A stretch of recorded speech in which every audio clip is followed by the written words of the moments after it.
I think we can get started. So welcome everyone. Thank you for joining our Carbon Talk Startup Showcase. Today we're talking about utilization, so I'm really excited about this topic. I would like to flag this is not meant to be a pitch event, so this is meant to have a chance to meet our innovators, learn more about utilization, understand their journey and their next steps. So really we're here for connection and learning.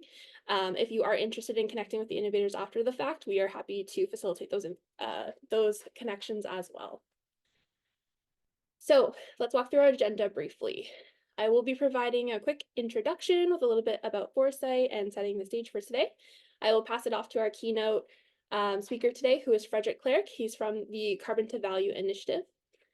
Then we will break off for our innovator remarks. So we have Anne Tran Lee from Cool Tech, and we have Shariful Nabil from O2 Carbon. Following that, we'll have a panel discussion, and then we will finish that with closing remarks. At any point, if you have any questions, please feel free to put them in the chat and I'll collect them for the Q&A period. As always, we like to start with our land acknowledgement. So with gratitude and respect, we acknowledge that the lands on which Foresight and Carbon Management Canada operates are the traditional, ancestral, and unceded territories of the First Nations, Inuit, and Métis peoples. Personally, I acknowledge that the land on which I gather is the traditional territory of the Haudenosaunee and Anishinaabe peoples, many of whom continue to live and work here today. This territory is covered by the Upper Canada Treaties and is within the land protected by the Dish with One Spoon Wampoom Agreement. Please feel free to drop your land acknowledgements in the chat at any time. So a little bit about Foresight. We are Canada's largest clean tech innovation and adoption accelerator. We have supported over 1,200 Canadian clean tech companies. We have a network of over 250 global clean tech EIRs and mentors. We have 150 national impact partners, over 400 private capital partners. Our community members is over 15,000 now, and since our inception over 10 years ago, we've curated about 25,000 climate connections. That number continues to grow. Our goal is for Canada to be the first G7 country to reach net zero. We're also trying to have the world do more with less sustainably. A little bit about Carbon Management Canada. Carbon Management Canada is our partner for the Carbon Next program, and we're grateful for their participation in all of the work that we do. So Carbon Management Canada is a national not-for-profit organization working to develop and deploy industrial emission reduction solutions, including from methane monitoring, carbon capture, utilization and storage, and subsurface monitoring. They assist industry and innovators to move solutions more quickly from research to market, increasing Canada's competitiveness, supporting practical, feasible, and economically viable industrial emissions reductions. They provide techno-economic analysis and thought leadership to direct research, development, investment, and policymaking. And so together we form Carbon Next. So we're working to advance CCUS technologies and accelerate Canadian competitiveness in this market. So what is utilization? We're talking about the U in CCUS, which refers to using captured carbon to create value-added products, including chemicals, materials, or use in different processes. So I just wanted to set the stage on what we're talking about today. And a little bit about me, I am the program manager for Carbon Next here with Foresight Canada. My name is Shannon. I have been running this program for about 2 years now. So if you have any questions about the program, please feel free to message me at any time. I will post my email in the chat. And with that, I'd like to introduce our keynote. So Frederick Cleric is the director for the Carbon to Value Initiative program, and he's also the interim managing director for Urban Future Lab. And so I won't go over the C2V initiative because I know Frederick's going to talk about it. So with that, I will pass it over to Frederick for his introduction. Thank you, Shannon. Thank you for the kind invitation. And thank you, everybody, for joining today. It's a real pleasure to share some of the lessons that we learned over the last 3 years of operating the Carbon to Value initiative. You can go to the next slide. As Shannon introduced, my name is Frederick Cleric. I'm the program director for the Carbon to Value initiative and also the interim MD for the Urban Future Lab. We're the longest running climate tech incubator in New York. And I'm actually French, as you can tell, but also Canadian. Worked in Montreal for about 7 years in the biorefinery industry, so looking at biomass conversion technologies to added value products, which is actually one pathway that we are also considering in the Carbon to Value initiative. I also have a background in management consulting and in growth stage startups before moving to Canada. You can go to the next slide. So who are we, UFL? We're actually out of NYU Tandon, the School of Engineering of NYU. And we run a gamut of programs, an incubator with a space downtown Brooklyn, a professional development program, Clean Start, and then 4 vertical program accelerators. C2V is one of them. We also have one offshore wind program with Equinor, and one program to bring UK companies into the US market through New York. And we also have run several programs on hydrogen.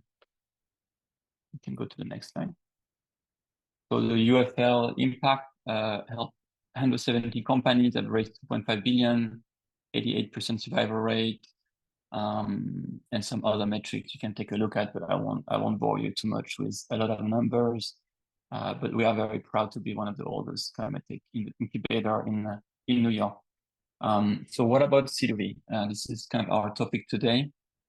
C2V is kind of a unique initiative because we are combining key stakeholders that we believe are really important to scale carbon to value chains. So corporate in different industry vertical, government. Canada is one of the partner of C2V through the Canadian Consulate in New York, and carbon tech experts, so folks who can give unbiased opinion, who have policy expertise, and all these folks on this, we call that the Carbon Tech Leadership Council, are here to support startups and innovators scale their technologies. And so really the thesis behind C2V is that we will not scale CCUS and especially the EU at the gigaton scale without partnerships. So partnership between corporates, but also partnership between innovators and large owner operators who can license the technology, who can own and operate the technologies. So that's really our core focus is to facilitate partnership between innovators and larger entities. You can go to the next slide. So this is a slide where I'm going to talk a little bit more about the possibilities of CCU and the opportunities through the portfolio of our company. So over the last 3 years, we have worked with 26 startups. We have reviewed about 400 applicants, so pretty high selection rate. And really why we focus on, the U, which is really looking at how to convert CO2 into added value products. We also look at a little bit of like optimizing the capture side. So whether it's point source or directly from the air, because it's important. The first thing that is really important to recognize is that it's a whole value chain that needs to be looked at in integrated manner. So you can have a great CCU process. If you don't have a cost-effective source of CO2, it's not going to matter, and vice versa. You can have a great capture economics. If you don't have a sound use case for the CO2, it's going to be pointless. So we really recognize the importance of what we call carbon management as a value chain. We do focus, as you can see, 70% of our portfolio is focused on the U of CCUS. And we do recognize also the importance of biomass in this role. I think historically CCUS has been CO2 as a gas, point source capture. But in fact, if you look at the amount of waste biomass around the world, it's gigaton of CO2 potential. And so you can see in the vertical of biomass and biochar, we have worked with a few companies looking at food waste conversion, forestry, waste conversion, algae growth, and others. So I think that's kind of something that maybe not people are not used to, including CCU, that is worth pointing out. And why is CCU really strategic? Storage is key. It will be key to achieve gigaton impact, but you cannot have economical storage everywhere.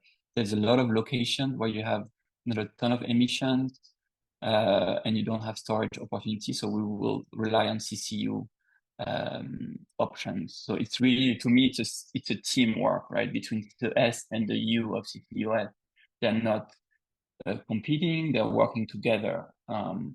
And the other big reason why CCU is important is that actually, if you think about our economy in 2050, hopefully we'll have electrified a lot of it, but we'll still have to use, materials and chemicals, and some of these will need still carbon. And CCU is a way to transition from like a linear extracting economy based on fossil fuel to a recycling circular economy.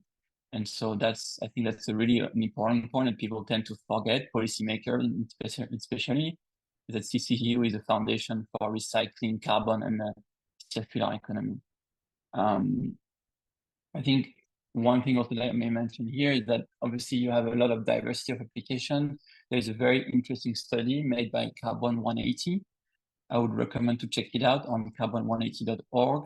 They look at the market potential of CCU products, and they estimated that the total addressable market is $6 trillion on a global basis, and they actually dissect all applications. They have assumptions for market penetration, how much could you use, and so that's a very interesting study that will give you the breadth of all the pathways and all the applications. And there are some companies that do some of these applications.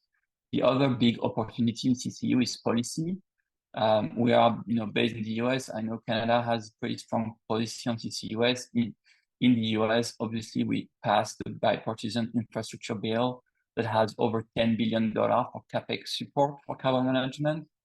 And this bill works actually in synergy with the IRA, the Infrastructure Reduction Act, that is more supporting the economics of a plant. So the IRA will support the OPEX and provide tax credits, while the infrastructure bill will support the CapEx. And so really hand in hand, these are huge incentives to compensate for the risks for these new technologies.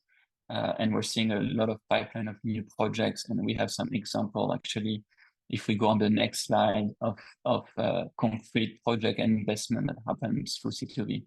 So the first one is actually a very interesting one.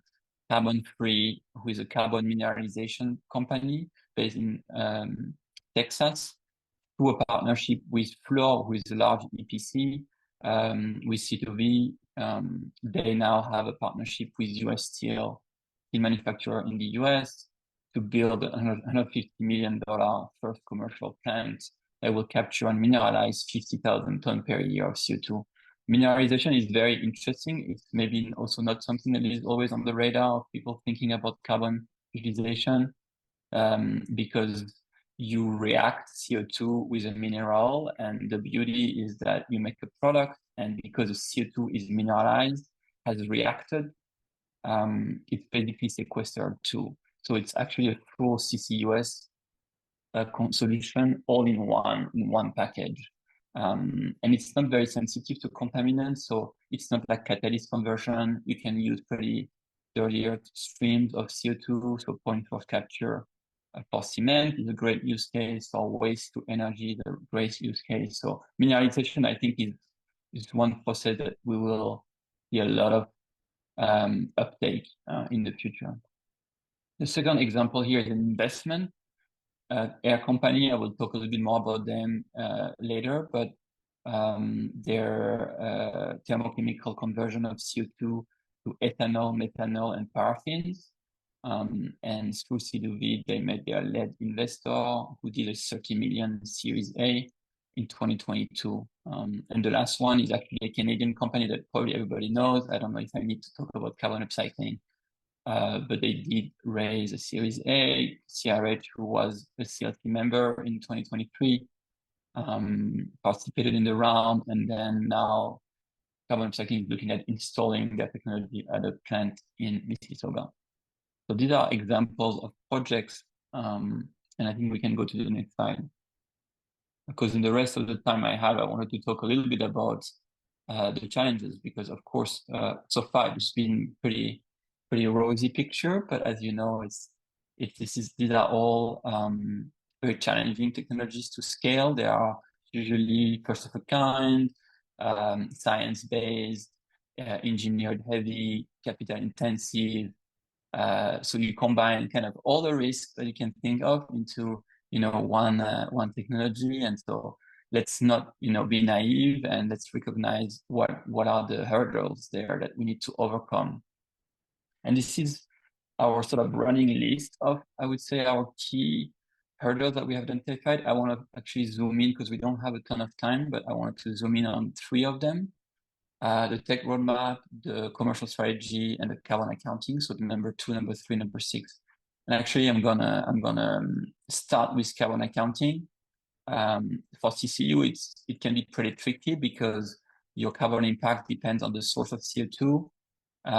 So whether it's a point source of direct air capture, it's going to be very different. Obviously, it's going to depend on all the process input, the energy, the raw material, and the waste at the process level. And something that people tend to forget, it's going to depend on the end of life of the product. And so if you make ethylene from CO2, right, from captured CO2 or atmospheric CO2, and the ethylene used to make plastics, there's a debate about, well, is that sequestered plastic or is that short-term plastic? You know, how long is what is going to happen to the plastic? Is it going to be burned? Is it going to be buried? Is it going to be recycled? So the carbon impact of that particular example will depend a lot of the end of life of the material. And so I would invite everybody in the room to think really critically when you see carbon reduction numbers, to always think about, well, where did the carbon come from? Obviously, you don't have data on the energy use, but you can try to understand: is it electric? Is it thermal? What kind of waste may they have, and the end of life of the product? What is going to be the associated carbon impact?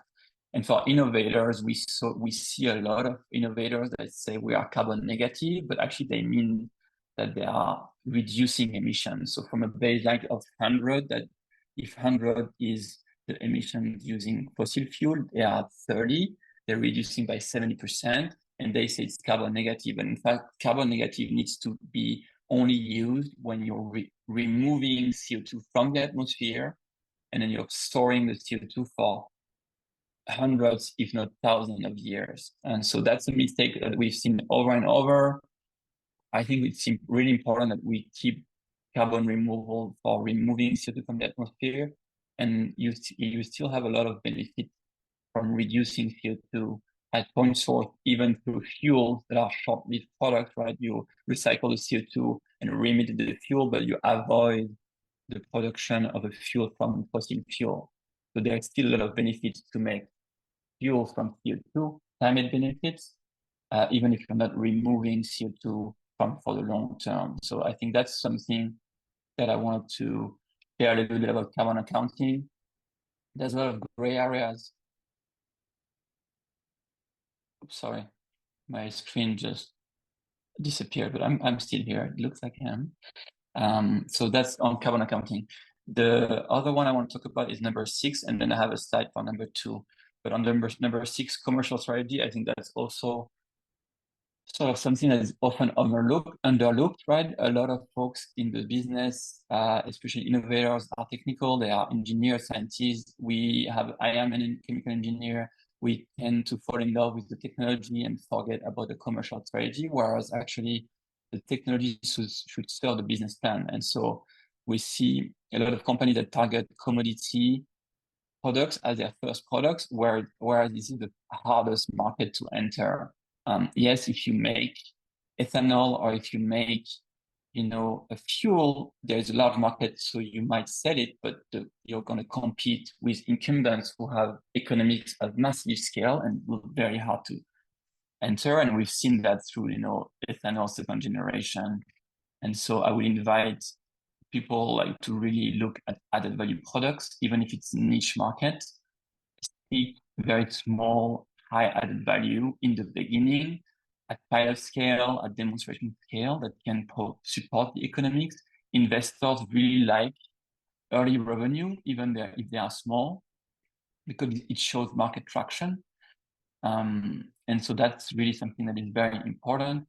The other thing regarding that we get a lot is about carbon markets and carbon credits. How much should we, rely on them? The voluntary carbon market is highly unpredictable and is highly inconsistent. We see credit value from $2,000 per ton to $50 per ton. And so it's I think for CCU, you need to focus on value on your product, and carbon credit as the icing on the cake. If your technology is focused on removing carbon, then I think VCM is going to be your beachhead, and we have buyers out there that will pay a pretty huge premium, others for small quantities. But that's something that I think is still very much ongoing. The carbon credits, there were just today a summary in Cypher that we're doing a little bit of the review of where we were and the trust and the efforts to bring trust back into the voluntary carbon markets. So now that I have talked about 3 and 6, I will talk a little bit about the tech roadmap, and we can go to the next slide. So ideally, for every technology out there, we have a clear plan from lab to commercial scale. And typically, we often don't see that clear path that shows how you're going to de-risk your innovation from a technology standpoint, but also a commercial standpoint. And I think it's really important to recognize each scale as its own goal. The lab scale is really to de-risk the science and demonstrate that it works at a small scale. Pilot is really to actually start making the process work end to end continuously, and to test the product and to test the process performance. Demonstration scale, sometimes people skip it, and I would not advise. A demonstration scale is really important to actually gather information on cost and process performance for the commercial scale. If you go from pilot to commercial, you have no idea about your cost and your process performance at commercial scale. Even with very heavy detailed engineering studies, you need to have experience, and the pilot scale is too small typically to predict cost and performance for commercial scale. So that's the goal of demonstration scale. Demonstration scale is one of the most difficult scale. It's a scale that is like not really profitable. It's probably of course, you're gonna have revenue. You might be, kind of paying for your costs. We have a huge funding gap in demonstration. So for policymakers and investors, there is a lot of work to be done around de-risking demonstrations. I think in the US, something innovative that came out of policy is the Office for Clean Energy Demonstration that is funding this scale specifically. We need to see more. We are seeing philanthropic effort to de-risk demonstration. We need to see more. I also think that if you're an investor and if you are building a very sound risk analysis framework, there is a wide space to fund in a smart way demonstration and maybe get some expected returns on commercial scale. And so typically also for innovators, you always optimistic with your TRL estimates. I show what sort of the TRLs we expect to see for each scale, and some of the capex. Let me check what else I want to bring up on this slide. There is a lot of talking points on this slide I want to bring up. The other thing that I would also, something to keep in mind is around cost curve. So typically the cost curve dream is like, look at solar, it dropped from $1,000 per kilowatt hour to 10 over the last 20 years. This is going to happen to CCUS and CDR. Yes, it is going to happen. It is a factor. It's not a factor of time, it's a factor of capacity. So we need to install capacity for this to happen, and at commercial scale. And to get to commercial scale, you have to get through these steps, right? Lab, pilot, demo, commercial. And the cost of your technology is actually probably going to increase through each of these scales before it actually decreases. And so it's really important to have very detailed techno-economics from the early get-go and to continuously update the techno-economics with new cost estimate, to have engineering firms, third-party engineering partners, and C2B, we have a lot of them, and we have owner-operators who knows a lot about cost, who can help you vet your economics, help you refine your economics, because typically your projected cost for pilot demonstration commercial will always be underestimated both the capex and the opex before actually you can achieve the cost curve to go down. So I think stay really humble, recognize the uncertainties with cost, and have a very strong TEA that you continuously work on and update. And maybe one last word that I think is very dear to me is, yes, I talked about the funding gap for demonstration. I think there is also a huge skill set gap. What I mean by that is that the teams that are putting together the lab and pilot scale, the companies, the startups, seed, Series A companies, when they want to transition into a demonstration commercial scale, it's actually switching from an innovation mindset to deployment mindset. And that deployment mindset is a skill set. It's like siting, permitting, funding, engineering, offtake agreements. You have a lot of new dimensions that you need to build. You need to understand how to assess risk, how to mitigate risk. It's all about risk from demonstration and on. Whereas on the pilot, lab and pilot, it's all about opportunities. And so, you have to transition. You are getting used to pitch to VCs, and now you're going to more risk adverse source of capital. And so that switch of mindset, I think, is a huge gap. Is how can we help founding teams of these companies to switch from innovation to deployment? Something that we want to continue to develop at C2V and perhaps grow the program there.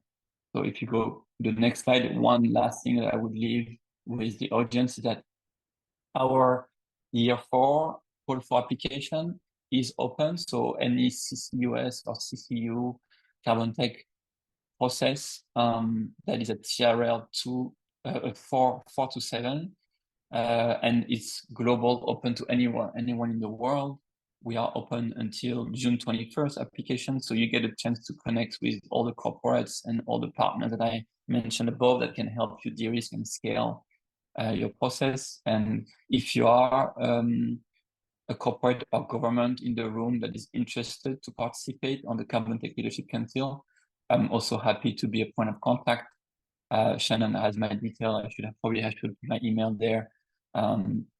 You can also PM me in Zoom or on LinkedIn. But with that, I'll leave it to that. And thanks again, Shannon, for the invitation, and I'll be around for Q&A. Thank you so much, Frederick. That was a great overview of the challenges, the reasons we need utilization, and the challenges that many of these innovators face. So thank you for those. We can share Frederick's info in the chat as well. So with that, we're going to switch over to our panelists. So we have two of our CarbonX innovators here today. We have An-Tran Lee, who is the CEO and co-founder of Cool Technologies. She has lived in a number of countries in her life, and she's fascinating working on this utilization challenge. And we also have Shariful Nabil, who's the co-founder and CEO of O2 Carbon. He's currently completing his PhD, and he's also simultaneously launching a company. So phenomenal speakers. And with that, I will pass it over to Anne first. Thanks a lot, Shannon. Can I share screen? Yes, you should be able to. Let's see.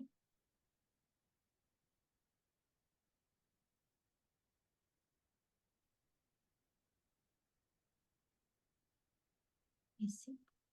Yep, we can see it. Great, thanks. Thank you very much for inviting me to the Carbon Talk today. And actually, it's great to hear from Frederick.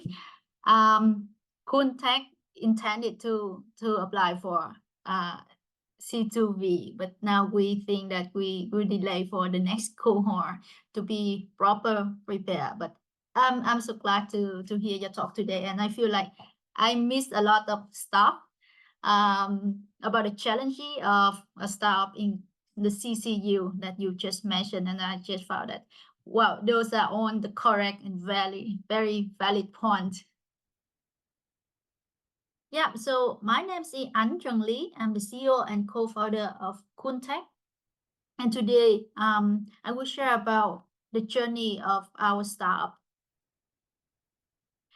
So first, I give an introduce about myself and my co-founder so that you know that from which perspective I'm talking today. So I'm graduated the PhD in material science from ETH Zurich from Switzerland. And my co-founder, Tu Nguyen, he had his PhD in chemistry in University of Florida. Then he has worked a postdoc and scientist in University of Michigan and also EPFL, which is in Switzerland. And we actually got to know each other during the pandemic time through online webinar. And then he told me that he's now moving to Queen's University as a researcher, and this incubator programs at Queen's University for to nourish the innovative ideas. And at that time, I was by the end of my PhD already, and I actually try to explore different pathway for my careers, because I know that although I really love doing science and love being in the lab, I actually want to make more impact from my knowledge, because I find that most of the academic results are mostly just in the publications, and I want to do something more impactful with my research. And then during my last year of PhD, I also got into a startup campus. It's like equip the PhD student with entrepreneurial skill sets at ETH Zurich. And I got the first prize of it, luckily. So I also found the world of entrepreneur very fascinating, and it's somehow that can help me make more impactful. So then I moved to Queen's University for my postdoc program.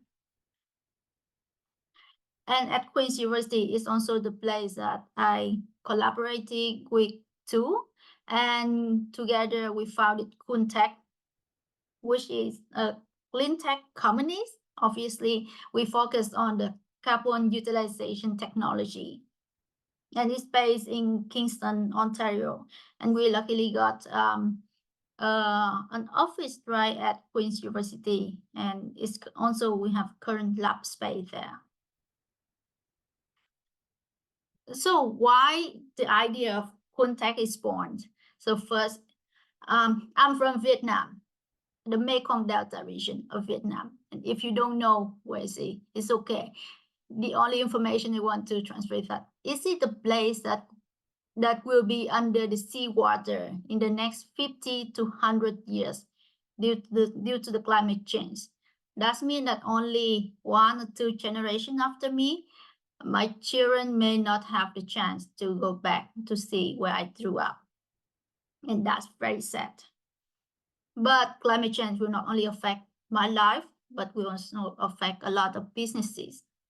So all the industry know that they need to decarbonize. And currently the carbon capture and storage is considered a key solution for that. But it's still very costly.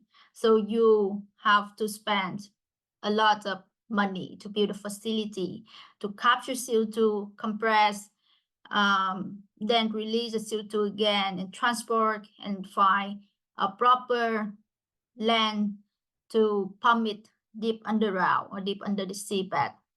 So that's the pure cost without generating any revenue. It can be easy to imagine that that solution would not be attractive to the majority of corporate. So we think that if we can use our technology to provide solution to that, because we can turn the CO2 emission into different industrial chemicals that several industry can use it, and it can replace the current chemicals that's based on petrochemicals.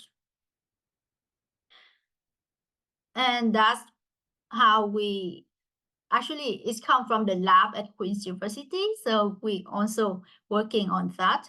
the electrochemical CO2 reduction, or ESA, we call it for short. Usually when I explain it to general audience, I would say that it's work just like a tree that is taking CO2 and water. We let them go through our cell, and there's a catalyst inside with the help of electricity. It will transform those chemicals into oxygen and a hydrocarbon. To people who knows about the ESA technology, it can make formic acid, formate, ethylene, or syngas based on different catalysts we can use. But for now, Kuntech focused on producing formic acid and formate. What's beautiful about our technology and our competitive advantage is that we actually can use CO2 source from flue gas. So we don't need to use a pure CO2. And we have tested that with our partner that we can process CO2 of as low like 5 to even 5% to 100%. They only work well. Now I could talk about our journey. So as I already told you, we started from Queen's University, and I am very grateful to be part of the DBQIC, which is the innovation hub of Queen's University, where they equip us with the entrepreneur mindset from go-to-market, customer discovery, get to know the finance, and how to test our idea. Also from the summer competition at the incubator, we got the first grant to start our companies. And after university incubator, we jumped to some accelerator programs. And Foresight is one of those programs. And I would say Foresight helped me a lot, especially from the networking side. Recently, we also joined another accelerator program in US. I think it's very nice that we get to know the mindset of American people doing business. I find that fascinating, and somehow it's also different from Canadian one. Also, during our journey, we also make create partnership. Currently, we have partnered with Green Center Canada and KPM, because those are the places that we can test and validate our technology. Because once the technology is scaled up, university lab is no longer enough for the testing and operating. So we need partner for those validation process. And KPM is also one of the bigger pilot places that we plan to do. The other last two sector I put in red because I actually have not go through that one. So investor like VC, angel investor, corporate venture. Kuntech was lucky that we got approached by several VC and also corporate venture, like from Mitsubishi, from Coca-Cola. However, we think that we still want to de-risk the technology more before we raise fund. So we have not raised any dilutive funding for now. And we plan that for beginning of next year. Also for industrial partner, so this would be different from partner for technology validation. So industrial partner, and they will also be the customer. So we need more insurance in technology and our go-to-market plans to actually go to talk with customer. And that is something, very honest, I'm working on that. I'm not good at that right now. Regarding the challenges and what's the lesson I learned from our challenge. On the thing that Frederick mentioned on correct, and I thought it really hit the point. And I do miss some point that he mentioned. And first, the technology, because all we have right now is the technology. And for clean tech, especially, is considered deep tech. Technology scaling up is actually very different and very difficult. It's not linear. It's not like you just make something 10 times bigger based on the first prototype. So when you scale up, there are a lot of uncertainty happen from the current density, the stability of the catalyst, if there would be any heat or that generated. Also, when you use at the lab scale, you can use low current, but at the large scale, you need to use, and you have to use high current, and that would create some, you have to be ensured the safety of the technology also.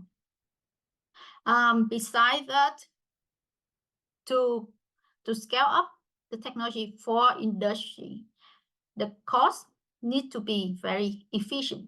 So for academic research, you can try platinum, you can try silver or iridium, like just a hand size of iridium. It can cost more than $1,000 already. But for if you want to do something big as a fridge, that's already cost several $1,000s, and you need to test a lot of prototypes. So you cannot use those kind of expensive material. And also your industrial partner or your customer really want to have a cost-efficient technology. So that's for us to explore and really use just the earth-abundant material to make. The side of the input, the CO2 input, also very important. So to our knowledge, a lot of our, I would say, colleague that working on the ECR technology, we need to use pure CO2, and that can make the cost higher because you need a CCS, the carbon capture. You need to capture and then purify the CO2 for the input. So we try to have to redesign our system so that it can tolerate with the impure CO2 inlet. And yeah, and finally about the cost for the technology, the facility for technology testing, because when you scale up, you need a larger facility, more safe and more controllable facility to test. So that's where we have to find and partnership. The next 2 points of that we find very challenging is the finance and credibility. Yeah, money is the blood of any business. And why I put those in together, because at first I think that it just like apply for grant like we do it in academia, but actually the first large grant is very, very hard to get. Hi, Anne. We're just running a little bit long, so I'm going to have you 30 seconds and we have to switch to Sherry Full, okay? Okay, sure. So the question with the finance that actually you have to raise your credibility. That would help with the finance to apply funding and asking funding from investor. And the final point is regulatory. This, to be honest, I'm not very expertise on the regulatory, but we can see that in Canada, currently we have a carbon tax to encourage business to incorporate new technology to reduce their carbon footprint.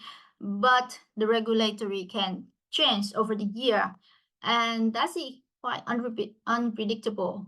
Besides that, regulatory for carbon credit is also kind of in a complicated situation because a lot of new technology they don't have a standardized protocol to calculate or validate the carbon credit. So that is something I also find challenging. And yeah, that's the end of my presentation.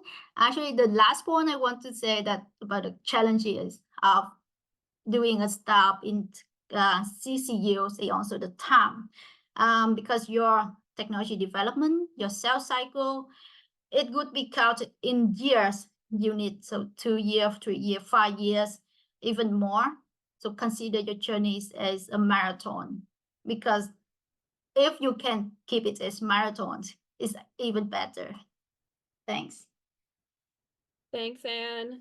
Yes, so with that great presentation, we will pass it over to Sherry Full, who's going to talk about his invention with O2 carbon. Thank you very much, Shannon, and thank you everyone for joining. I know we are running a little bit late, so I won't take too much time. I'll just share my screen.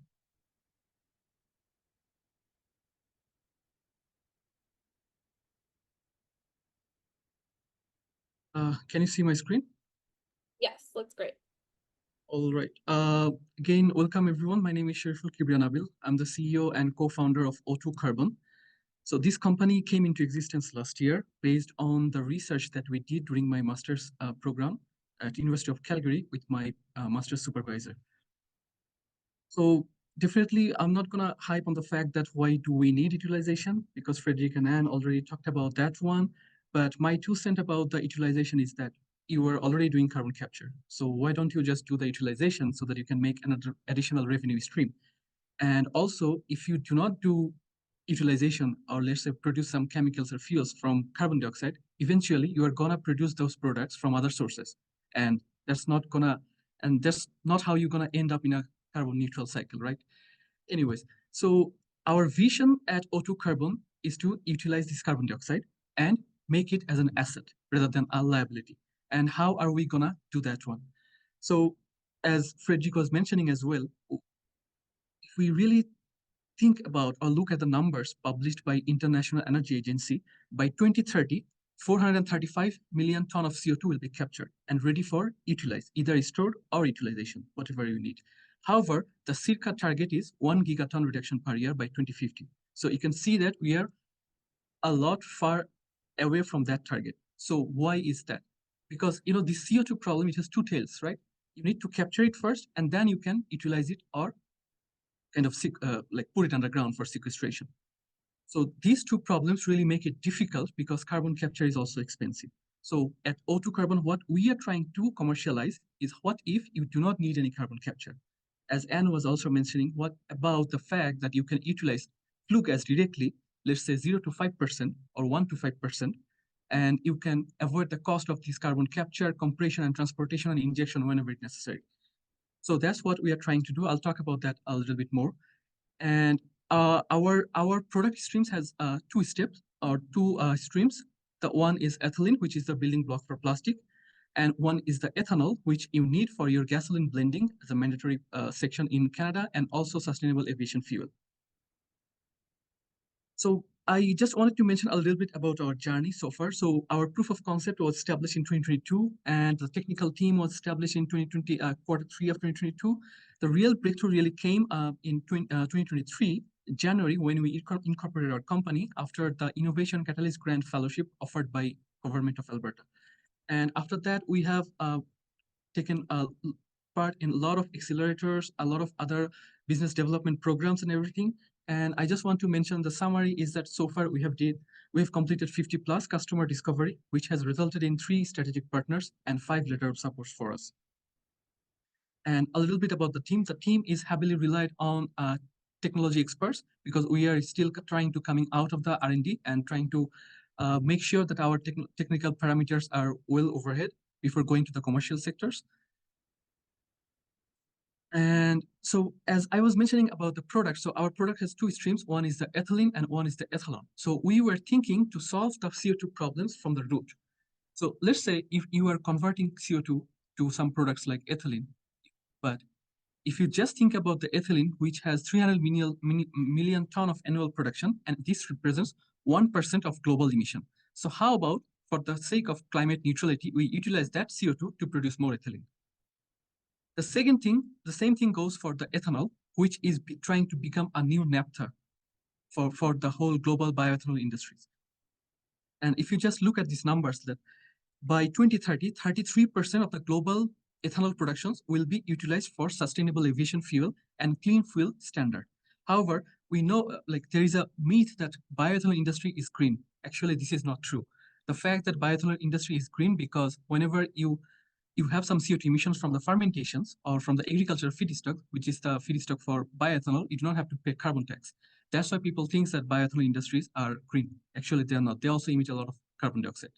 So our target is like that. We will utilize the carbon dioxide that is being emitted from the bioethanol industries and also from the ethylene industries to produce more ethylene or produce more ethanol to meet the supply and demand. And how does our technology works? Our technology works in a sense, as I was mentioning. So I always show this picture to people because this might be a little bit technical, but when I showed this picture to one of my foresight mentors, she mentioned that this looks beautiful because from the chaos, something beautiful is coming. You see, we are feeding flue gas directly into our system, and we do not need any capture or any kind of a transportation. We have our patented technology or patented material that can filter out the carbon dioxide out of the flue gas and make it ready for conversion within our system to produce ethylene or ethanol with a little bit of carbon monoxide. And by doing so, we can reduce the cost and we can reduce the GHG emission, which are subjected to the electricity availability as well. Our focus is electrochemical CO2 conversion and talked about that one. So I'm going to skip this one. And so as I mentioned, in most of the cases, you require concentration or capture for your CO2 to produce green feedstocks like ethylene and ethanol. And if you really look at the numbers, 97% of the total global CO2 emission is low concentrated CO2, let's say 5 to 10%. And only 2% is being captured. Why is that? Capture is expensive. We are trying to avoid that expensive capture part. And by doing so, we can feed that CO2 directly into our reactor so that we do not need any capture. And along with that one, we have another secret sauce, which is for the electrochemical cells, we need a membrane that really separates your gas and liquid products. So far, we have our patents on the thinnest reported membrane, which really helps you to reduce your low energy cost as well, or increase your energy efficiency. And this is the current status of our technology. We are able to produce 1.2 liter ethanol per day in our lab, and also 237 grams of ethylene. But we are a very early stage technology developers, and it's not possible to focus on two directions.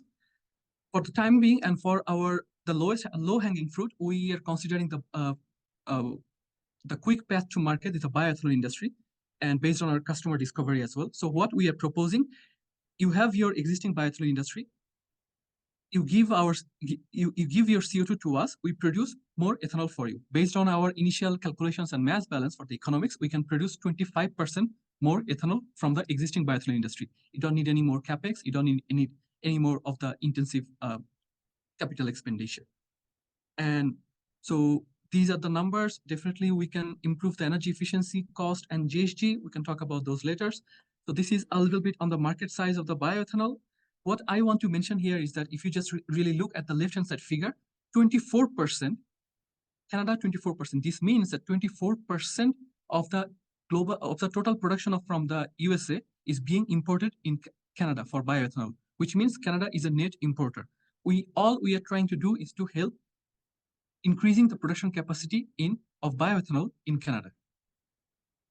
So we have some early adopters, Parmolex and Novista Energy and H2 Power, and our revenue model mostly relies on the intellectual property or IP licensing for the phase 1, and while we try to develop the B2B market in future. This is our technology development roadmap. So with Parmolex, we are already working on our pilot demonstration of 100 liter per day, and over the next 2 years, we have our commercial plan to do 1,000 liter per day ethanol production demonstration. So I know this is not a pitch, but I wanted to take this opportunity for any kind of ask. If anyone is interested in collaboration for the industry and customer board, just let us know. And we are looking for partnerships with industries for pilot scale demonstration, and also looking for companies who can supply us with renewable electricity. So this is my most favorite part. So what I've learned so far and what are the challenges that I've faced. So first of all, I mean, if there is no clear incentive from the government or clear regulation on CCU, nobody is going to adopt CCU. Let's be honest. So we need some clear indication from the government that you need to adopt the CCU. And the second thing is that access to capital. So, for example, let's talk about the dilutive versus non-dilutive funding, right? Dilutive funding, you need some proven track record. And for non-dilutive funding, you need some dilutive funding to leverage that one. So that's my challenge right now. So how do you navigate through those two challenges? And for the technology that we are working on electrochemical conversion, so this depends on external factors like the nature of the electricity, the price, is it cheap or is it really green? So this makes more sense to the provinces where you kind of motivate or you kind of have some aggressive green technology like BC, California, or Quebec. And the last thing that I want to mention is that, so for CCU, it's not like hydrogen. In hydrogen, you just focus on hydrogen, but for carbon capture and in utilization, so different people focus on different projects because this is still a novel, this is still an emerging technology. So some people is working on formic acid, some people is working on ethylene, some people is working on ethanol. So this like wide focus is what I expect that maybe in future this will be narrowed down. This will help in terms of grant as well, because recently I saw that the Natural Resource Canada, they opened the call for CCUS and they will not allow ethanol. They will only allow some permanent sequestration like ethylene. So these kind of situations or these kind of policy changes and challenges we need to overcome all together. I'm at the end of my presentation, so feel free to reach out to me and together we can utilize carbon itself to decarbonize our future. That's our motto. Thank you very much, everyone, for your patience hearing. Thank you, Shariful. That was a masterful work getting through that in 12 minutes. So Thank you very much. great job. If you can stop sharing your screen Yeah, for I'll...